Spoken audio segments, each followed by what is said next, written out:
Olha, eu nasci em Itu, sou da cidade de Itu. A vida inteira morei num bairro lá, chamado bairro Padre Bento. Estudava numa escolinha pequenininha desse bairro. Sempre estudei em escola pública. E, nossa, quanta coisa boa na infância, né?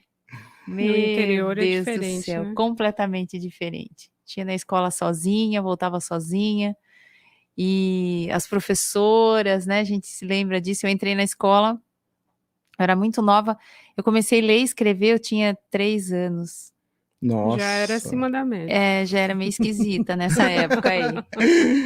Aí, e eu comecei a ler e escrever eu aprendi a ler e escrever com as revistinhas do Maurício de Souza, acredita? Nossa, Eu tinha meus os primos, gibis? gibizinho. Os meus primos eram os maiores, então eu brincava de escolinha com a minha prima e ela me alfabetizou. E aí, com essa idade, eu já lia, já escrevia. Aí, com 5 anos, eu fui para o Jardim da Infância, daí já não me aceitavam, porque eu já sabia ler e escrever, eu achava tudo aquilo chato, né? Que eu já sabia Já fazer. Sim. sabia fazer? Aí eu entrei já na primeira série. Com 6 anos completos. Tava fazendo 6 anos, eu entrei na primeira série. Fiz 6 anos, entrei na primeira série. Lembra de algum professor? Todos, Dona Maria José, minha professora de primeiro ano, professora Conceição de segundo ano, professora Taíde de terceiro ano, professora Dona Eita. Lucila do quarto Eita! ano, sei de todos. E a família? Como era a família nessa época? A família no interior é sempre Sempre tudo muito junto, tudo né? junto. Mas eu fui filha única até os 5 anos, depois nasceu minha irmã. Então morávamos eu, meu pai, minha mãe e depois a minha irmã. Aí tinha minha avó, que morava nesse bairro, que morou a vida inteira nesse bairro, minha tia, que era vizinha. Então, mais ou menos, morava todo mundo junto ali, crescemos todos juntos, muito gostoso.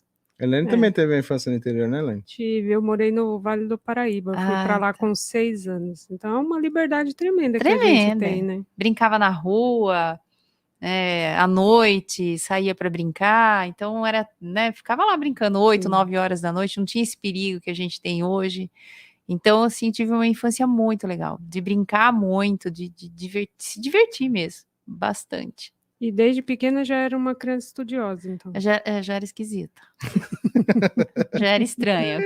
Aí o povo, eu trocava para ficar lendo, eu trocava para ficar estudando, eu trocava, sabe? Esse tipo de coisa. Sempre gostei muito, muito, assim, de estudar, toda a vida. Eu acho assim, eu tinha facilidade, né? E hoje, olhando assim para trás, né? Quantas histórias eu acho que eu tenho hoje para compartilhar aqui com vocês, mas o quanto a gente via a quantidade de professores, às vezes, despreparados, Sim, né? Porque eu, enquanto professora de universidade, eu vejo que a área educacional ela não está preparada para lidar com quem é abaixo da média e nem com quem é acima da média. Né? Então, o professor tenta fazer aquele nivelamento na sala de aula, né? Que a pessoa que ela tem uma facilidade grande para estudar, ela se enjoa muito rápido das coisas. E aquilo passa a ser um problema para o professor.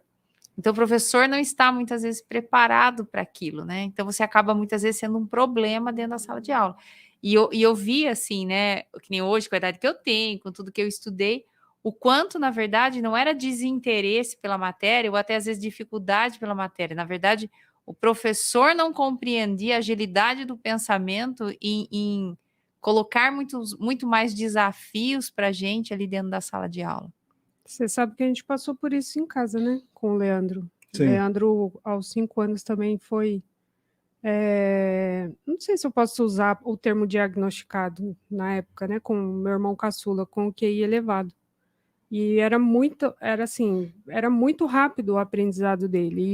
E ele ficava muito. Depois, Ocioso. é isso. E aí é E um aí não saco. queria ir para a escola. É isso Não mesmo. queria ir para a escola de jeito nenhum, em E, determinada época. Eu e, já sei tudo. e esse era o sentimento que eu tinha, assim, né? Pelo amor de Deus, estou dizendo que sou melhor. Uhum. Mas era isso que eu sentia, entendeu? Porque eu já sabia aquilo, então eu fazia tudo muito rápido, e aí depois eu não tinha mais nada para fazer. Aí eu ia fazer o quê? Eu ia conversar. A neurociência explica isso? Explica. Então, eu acho que hoje o que falta muito, né? Aí depois fui para a quinta série, aí na quinta série também. Aí você já começa a ter outros professores, né? E olha que interessante, eu tive uma professora que ela dava aula para gente, né, de uma determinada disciplina, E eu passei da 5ª à 8ª série escutando ela dizer para todos nós assim: vocês não vão ser nada na vida. Porque a nossa escola era uma escola de bairro, né? Uma escola pública de bairro, muito mais de classe C, D, E, né? E ela, naquela época, ela trabalhava num colégio, ela era coordenadora de um colégio particular na cidade. Aí ela dizia assim para nós: não, quem vai se dar bem na vida é os alunos daquele colégio lá que vão ser Ela médicos, menosprezava. engenheiros. Ela falava: vocês não, terminou aqui a 8ª série, vocês nem precisam fazer faculdade, vocês não vão ser nada na vida. E olha que coisa interessante, né? E às vezes eu chegava em casa e contava isso para minha mãe. Mãe, a professora fulana falou isso para mim, para nós, né? Ela falava para todo mundo na sala, né? Minha mãe falava: não, ela tá brincando com vocês, pode ser o que você quiser ser. Então, indiretamente, minha mãe já ia, sem saber, construindo esse modelo mental de que eu poderia ser. E eu tinha um colega de classe que ele era muito inteligente, era um menino muito inteligente, e tinha esse problema, ele terminava a matéria, ele ia fazer o quê? Ele ia bagunçar. Então, ele passava a ser um problema na sala de aula, né? Sim. Porque ele fazia tudo muito rápido, muito inteligente, muito ágil. Por isso que eu falei, às vezes o professor não sabe lidar com aquilo. E aí ela dizia para ele assim: você vai puxar carroça na rua. Com esse seu comportamento, você vai puxar carroça na rua. Gente. E aí depois cresci, né? Fui estudar fora, a gente acaba fazendo tanta coisa. Eu abri meu escritório no centro da cidade. Um dia eu estava saindo no final de tarde, estava um calor grande. Eu saindo do escritório, encontro ele, esse rapaz, esse menino que estudou comigo, né? Hoje é um homem.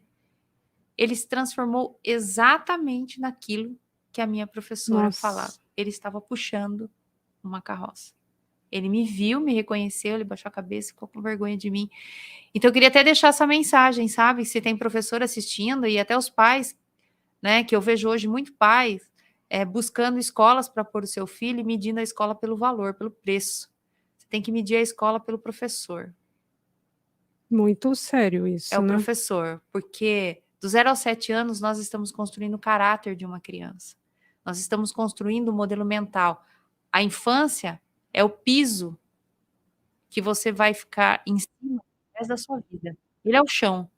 O período da infância, adolescência, ele é o chão. Você vai passar o resto da sua vida em cima desse chão. Então, se ele é construído de forma totalmente errada e equivocada, você vai ter problema para o resto da sua vida. Então, quantos professores, depois eu me tornei professora, né? Acabei nem me apresentando aqui, mas me tornei professora, enfim. E o quanto eu trabalhei com professores